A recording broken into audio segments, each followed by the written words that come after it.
time all season we really played against any zone. So that was good for us, because as season goes on, you're going to see all different kind of zones. So that was the first. And I changed from 2-3 to 1-2-2. And we wasn't trying to figure out what zone they was in. We're just trying to figure out if they're in zone.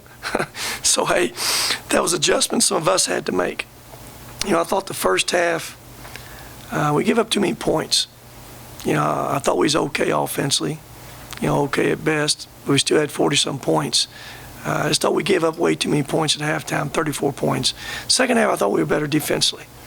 I thought the big guys did a much better job hedging up on those screens, keeping number 2 out of that lane, keeping him driving that basketball. In the second half, they scored 22 points.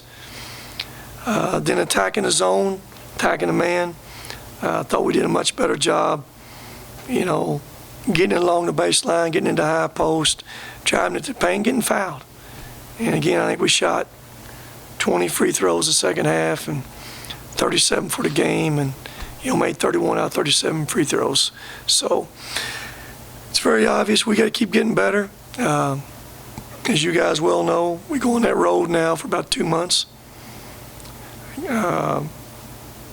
First game's out in Vegas against a very, very good University of Washington team. So then the other 2 teams are TCU and Vegas, 2 really good teams. So right now it's still, we got to keep getting better.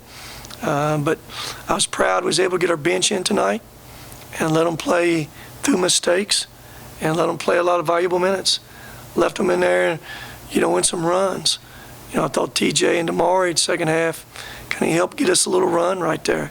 I think both of them were better defensively. So there were some positives.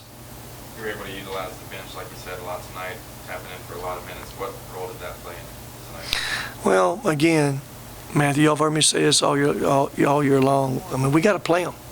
I mean, I cannot play those 5 guys 35-plus minutes every night. Again, it leads to fatigue, which makes you not as good defensively and doesn't allow you to concentrate as well. So those guys got to play for us. And we need them adding to. If they can add to versus taking away, and that's a plus. We let Marty play 17 minutes tonight. I think Damari had 19 minutes. Anton, 14, and TJ 11. Those are good minutes for those guys. That's the most probably all of them played all year long, so that was good. Seems like Damari brings a lot of energy on the bench, doesn't he? He gives you a different kind of quickness out there. That's number 1 with that ball. I mean, he's still so nervous, unsure of himself. And as a point guard, it's hard to play when you're unsure of yourself and nervous and all that. And he's a young kid. I mean, he just turned 18 back in October, whenever it was. He's young. He's thin of body, and I think he's got a lot more quickness. He's just unsure of himself right now, scared to make mistakes. And right now, I'd rather keep a bit in his mouth a little bit and not make mistakes versus letting you go wide open and make too many mistakes. Man, I don't need you to be a hero right now. Just come in and play solid and play steady until you gain more experience. The more experience you gain, you'll gain more confidence. And tonight I thought he had a stretch of that. Speaking about Damari, he ran the point almost as many minutes as Junior did tonight. How do you feel about the ball being in his hands running offense? Well, it was okay. Junior is very obvious. I never thought got going at all. He was basically no factor. Picked up 2 fouls the first half, sat out some. Picked up those 2 fouls second half. How many minutes did he play second half when he picked up those 2 fouls? He only played a minute and a half before he came out of the game, I think. Second half? Yeah, 2 minutes before he came out. Well, I mean, again, you got to understand, when you pick up your third one, I don't know what the fourth one was. I wasn't looking. You just can't pick it up. Knowing our situation, our bench, you just cannot pick it up. But he picked it up.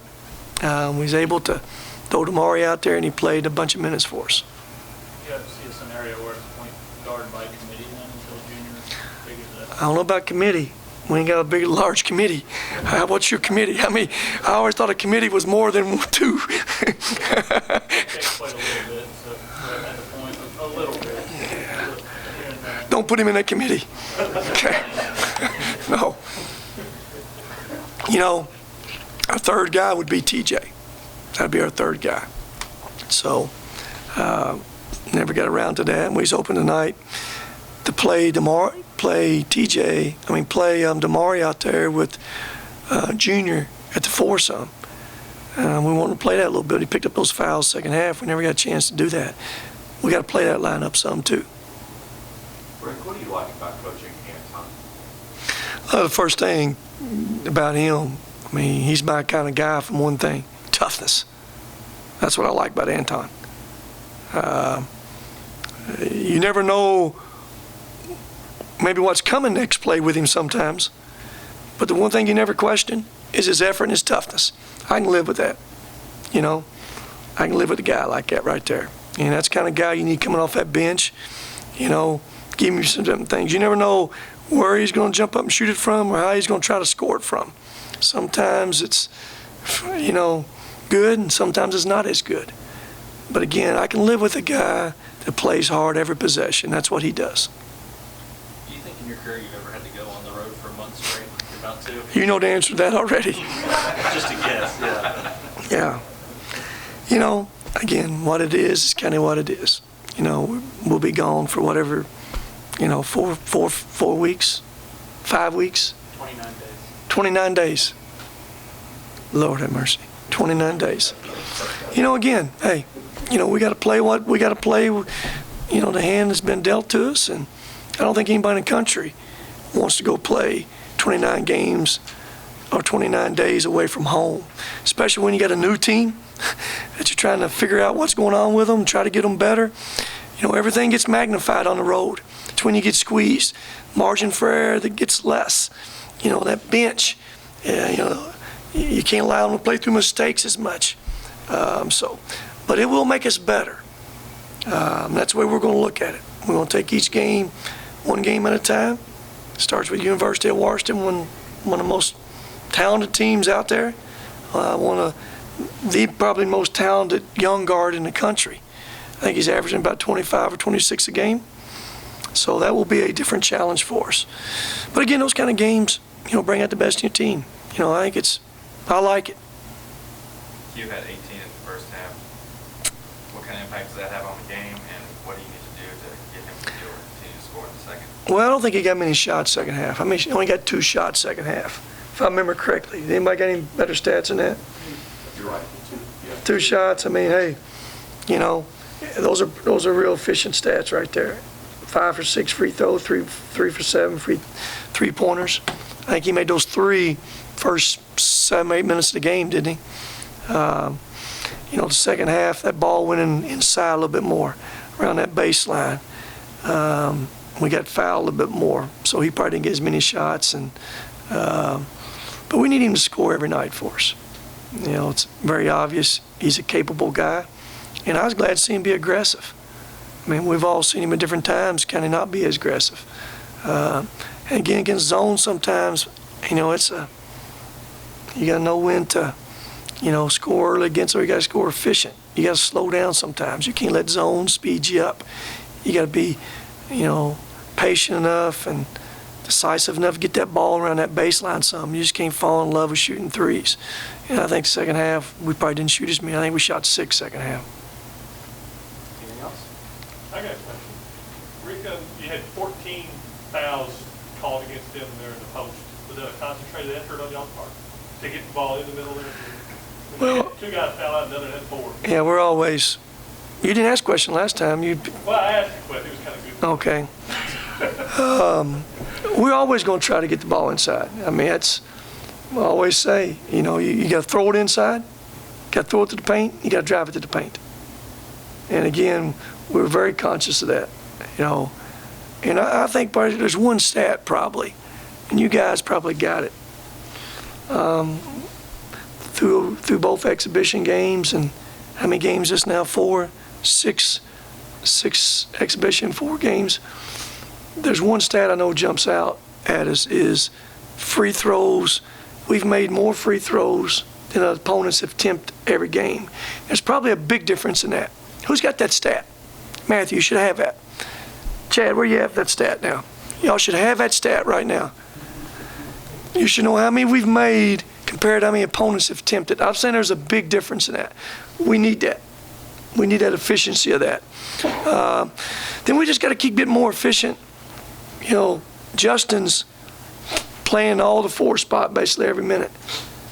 We got to be able to get him ball along that baseline at the 4 spot, not fall in love with the 3-pointer. You know, he's gotten so he can shoot it. I think he's, what, 6 for 10 on a year? Is that correct? Well, you guys aren't doing y'all's homework. Y'all looking at me like 6 for 10, so I think is what he is. Did you find that stat, Ed?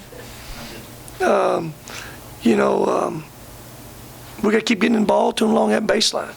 You know, you got to attack that paint. You got to throw it there, and you got to drive it there. And that'll open up so many more things for us. Just to touch on Washington, what do you guys have to do defensively to Kurt Martell? I haven't watched him play yet, but it's very obvious. I think he's averaging 24, 25, 26. What is it?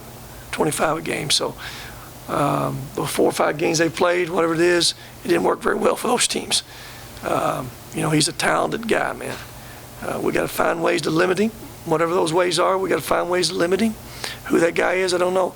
But I will say this. From 3 weeks ago, 4 weeks ago, whatever it's been, we've gotten better defensively. I like Cake's effort out there. Q's gotten better. I thought TJ was much better on those guys. We've gotten better. We still give up. We still give up way too much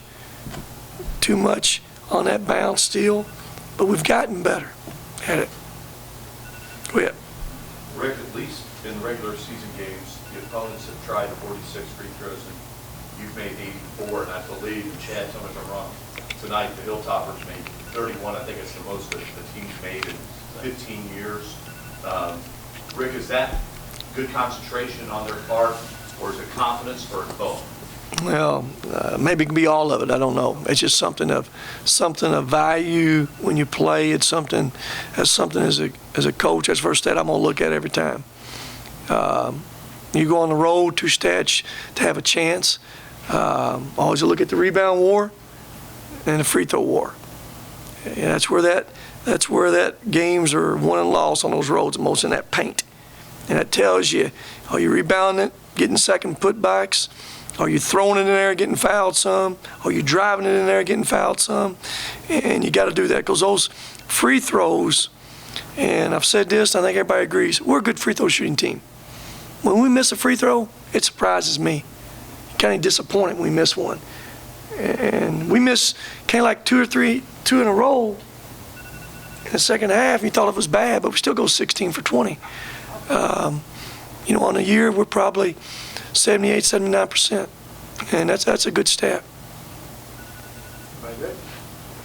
All right, guys.